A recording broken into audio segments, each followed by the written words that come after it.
into creating a union production. Okay, let me clarify. What I meant is, anytime that they're in costume, I was under the impression it was a dub. But it looks like it's only during the fighting. So it looks like they did have costumes too, but just...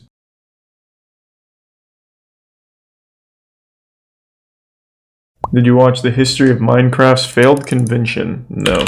Oh, this is from FitMC? This is like a really interesting story? Or is it just going to be kind of like Minecon? Okay, let's check it out. In 2014, an unofficial Minecraft convention was set to take place in New York City. Even large YouTubers had planned to make appearances. It was called MineORama, but little did they know that there was never going to be a convention.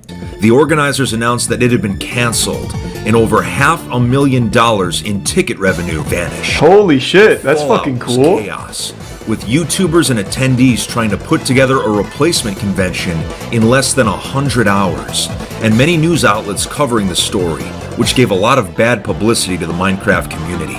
Today, we take an in-depth look at the failure of MineORama, the I don't remember this at all. Minecraft convention.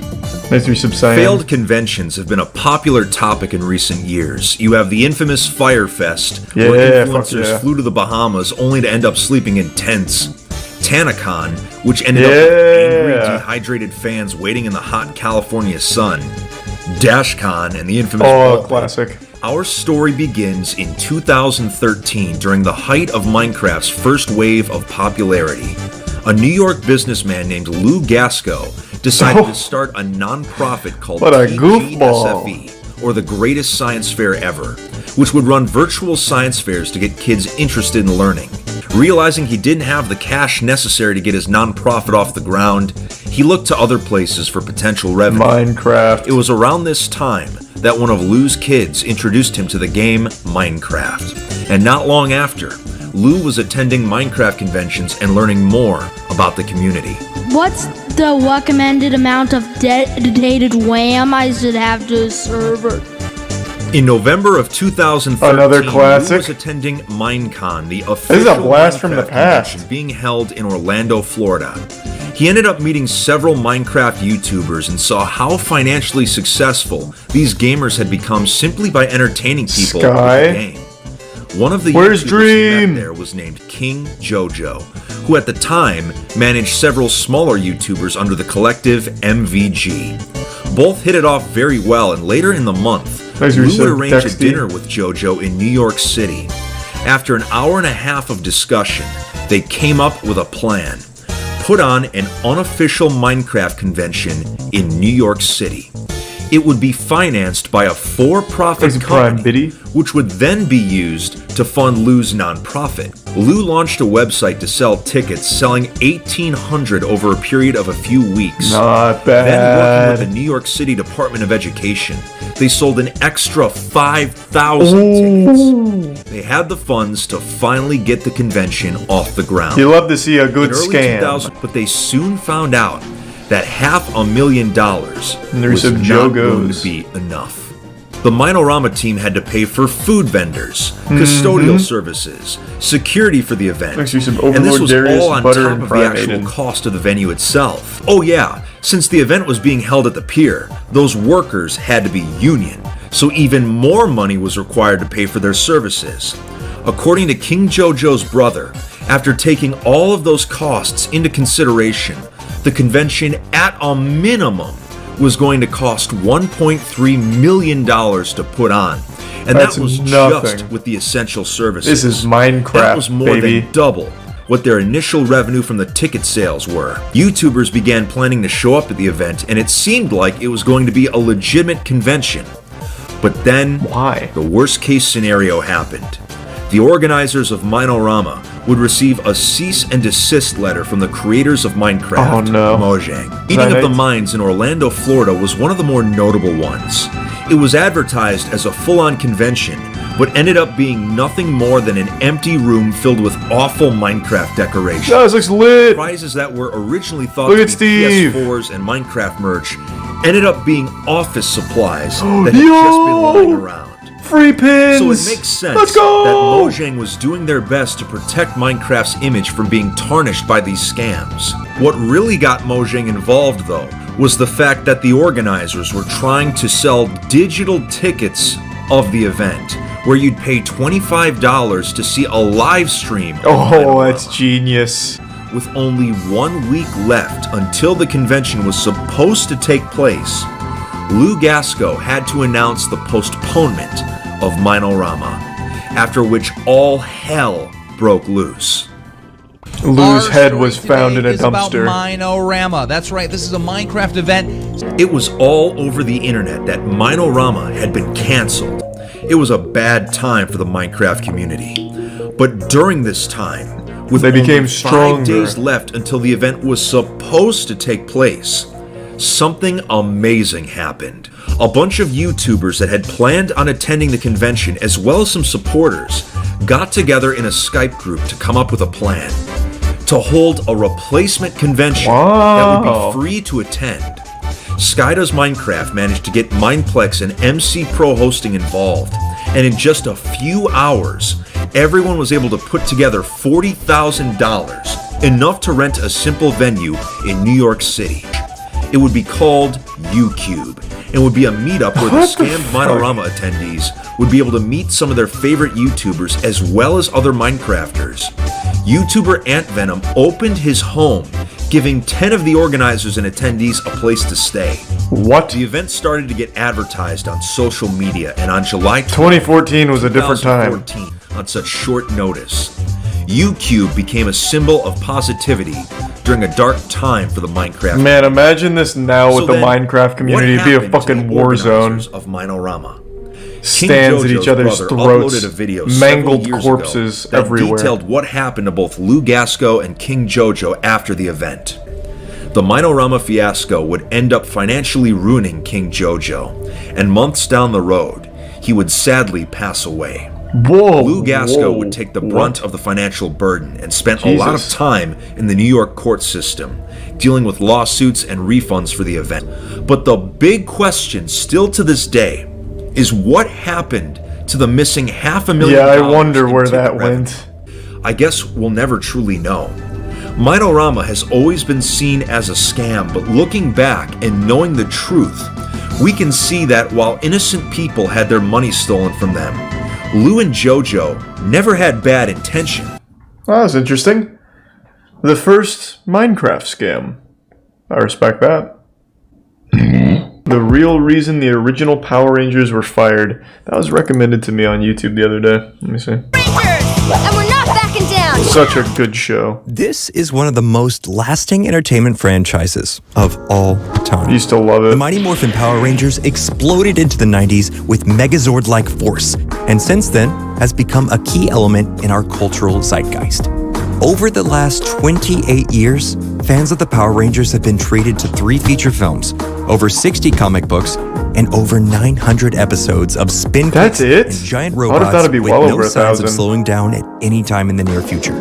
And what happened there is a lesson in not only knowing your value to a project, but also taking action in order to get what you feel like you're worth. This makes me want to The watch first Power season Rangers, of the Mighty Morphin goddammit. Power Rangers was a colossal success. I watched the This is huge for a Cyclone television Ranger show movie and so many often times. huge for all the actors involved. Success means more. More episodes, more work, more fans, and usually more money. A good example of this is Robert Downey Jr. in Iron Man. He was paid a mere $500,000 to star in Iron Man. mere. After the film's success, Robert Downey Still a Jr. was lot. able to then negotiate a higher salary, and by the time he was filming Infinity War, he was estimated to have made about $75 million for the film. Yeah, good for him. With the success of Power Rangers, it would only seem reasonable that the cast was paid a fair wage based on the show's overnight success, right? Sadly, that was not the case. The primary actors union for film and television is called the Screen Actors Guild, or SAG. Rather than make an attempt to fully explain union and labor laws, we're going to kind of gloss over some key details. Yeah, about it just the kind of Screen sucks. Actors Guild. I hate Working SAG. on a union project Shit's comes garbage. with a lot of benefits. Or First maybe off, that's 'cause there are I'm not in it. mandatory minimum wages. Actors are paid overtime if a production lasts longer than 10 hours in a day. They are entitled to benefits, and there are even bonus structures in place for working with hazards like fire or explosives, working with smoke, or even if performers are required to get wet, among others. Mighty Morphin Power Rangers was a non-union production. Oh, meaning nice. that nobody working on the show was ever part of the Screen Actors Guild. There are no guidelines for paying or protecting performers or crew in a non-union project. The pay could be $50 per day, or even nothing at all. Some non-union projects even cite exposure as the pay. Hey, exposure dollars are pretty good. The production company behind Power Rangers, Saban Entertainment, was able to circumvent some of the most costly aspects of making a television show, namely, paying their performers. The cast of Mighty Morphin Power Rangers were paid $600 per week. Given that shoots would often run long and were physically demanding, this wage is almost criminally low. Saban took even the actors that were hired were all pretty new to the film television business. Austin St. John was a martial arts student and still in high school when he got cast. Tui Trang was a 20-year-old student of Shaolin Kung Fu entering her first role. I thought that Power Rangers was just a dub of the original in Japan. Into her foray into acting. Young actors, I remember that being a rumor, but clearly that was wrong. For the first time, the actors were very aware of the show's exploding popularity, and as they watched the flood of merchandise sales grow to an overwhelming degree, This is totally Oh, because there are a few scenes from the Japanese still were making show. $600 per week. To push Saban Entertainment into creating a union production. Okay, let me clarify. What I meant is, every time that they're in costume, I was under the impression it was a dub. But it looks like it's only during the fighting. So it looks like they did have costumes too, but just spliced in the Japanese fighting. Is that correct? Thought so. There were threats of leaving, and this battle of attrition went about as far as it could possibly go. There's that age-old saying, the squeaky wheel gets the most Ivan grease. Ooze! Sometimes, if the wheel is too squeaky, it gets replaced entirely. We will now start the ceremony to transfer power from Jason, Zach, and Trini to Rocky, Adam, and Aisha. Wow, that was easy. Just like that, it was over. And the message was sent to the rest of the cast that you can and will be replaced if necessary. Amy Jo Johnson left the show in the middle of season 2 due to safety concerns. She was almost set on fire during the production of Mighty Morphin Power Rangers the movie, and was electrocuted during the filming of 1997's Shocked. Electrocuted would mean she died. Movie. David Yost hung in there until Power Rangers Zeo, despite being bullied on set due to his sexuality. But that's for a whole separate episode. Since then, there have been over 20 different actors to play every different Power Ranger. Which Red Ranger was the one that murdered someone? Was that Wild Force? I always fucking forget. Ricardo Medina Jr. It was Wild Force. Thought so. Yeah, he murdered... February 1st, 2015, he stabbed his 38-year-old roommate Joshua to death. He was stabbed in the abdomen with a medieval Conan the Barbarian sword at home in California. Medina called the emergency services but was pronounced dead at the scene. He was held on $1 million bail, no charges filed against him.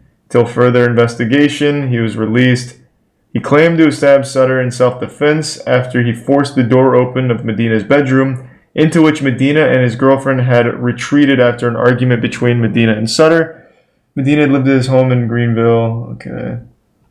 On January 14th, 2016, he was arrested again on murder charges in connection with Sutter's death, and he faced a possible life sentence. In 2017, he pled guilty to one felony count of voluntary manslaughter, and he was sentenced to a maximum of 6 years in jail, and as of November 2020, Medina has been released. That's the whole story. Medina was Red Ranger from Wild Force. Actually, one of the most memorable Red Rangers for me because I loved Wild Force. This guy. It had the best intro.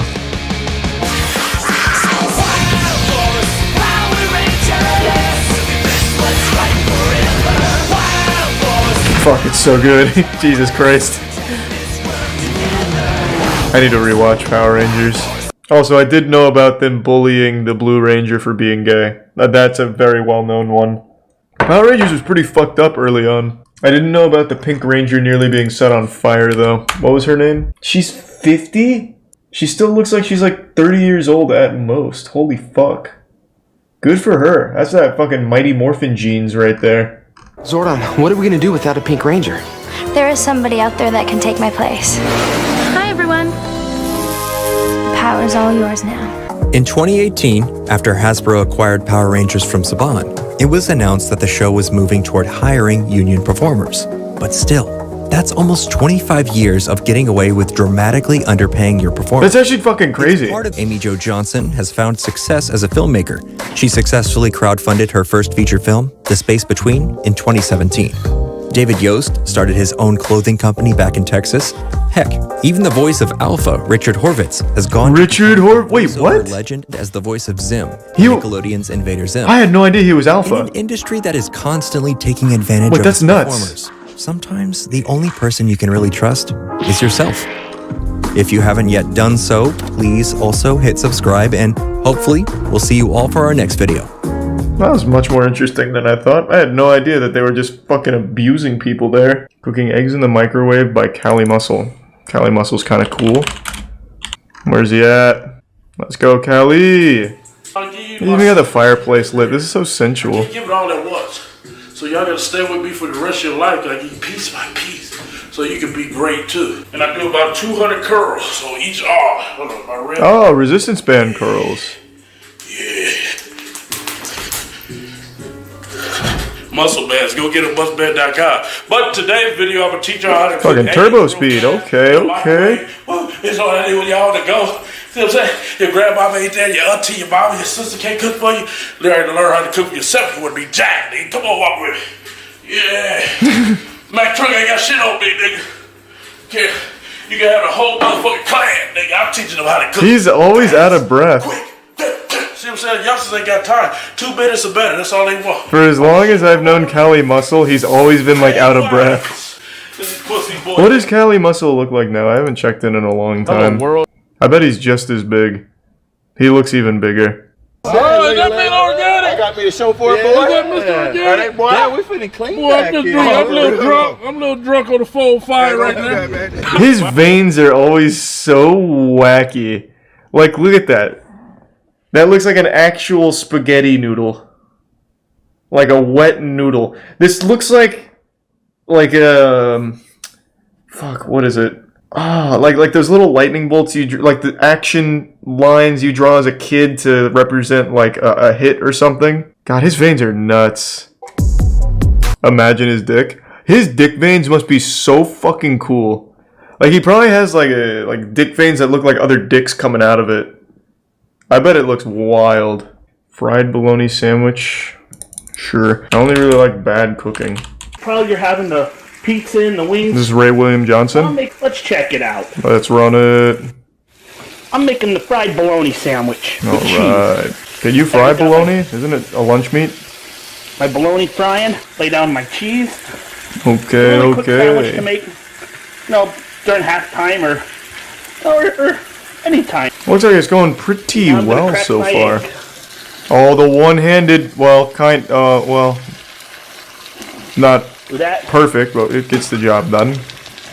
Honestly, this looks pretty fucking good, I'm not gonna lie. I haven't had bologna since I was a child. Oh, starting to stick a little bit. Yeah, it looks like literally everything is sticking. Might be the scrambled fried egg sandwich.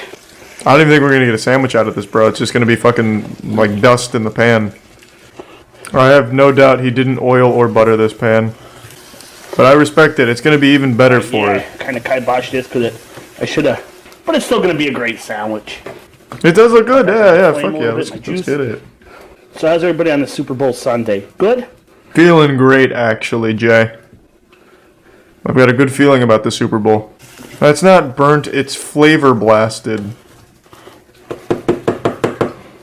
It came out really well, all things considered. All right. This pizza and wings. I need that sandwich. That is what I am saying right now. It's pretty beautiful. All right, guys, just a quick tip from the kitchen, and we'll see you soon. Thanks, Jay. Well, I'll have to try that myself, I think. I don't know what that one is, but I do have a shitty movie queued up that I haven't seen yet, and it's a Steven Seagal film, so I'm really upset with myself for having missed it. What really sold me on it is this. Not this video. I just want to see the clip. Should be fine. Alright, bitch, assume the position. You're under arrest. Get up against the wall and give me a hand. Fuck you! It's so fucking high octane.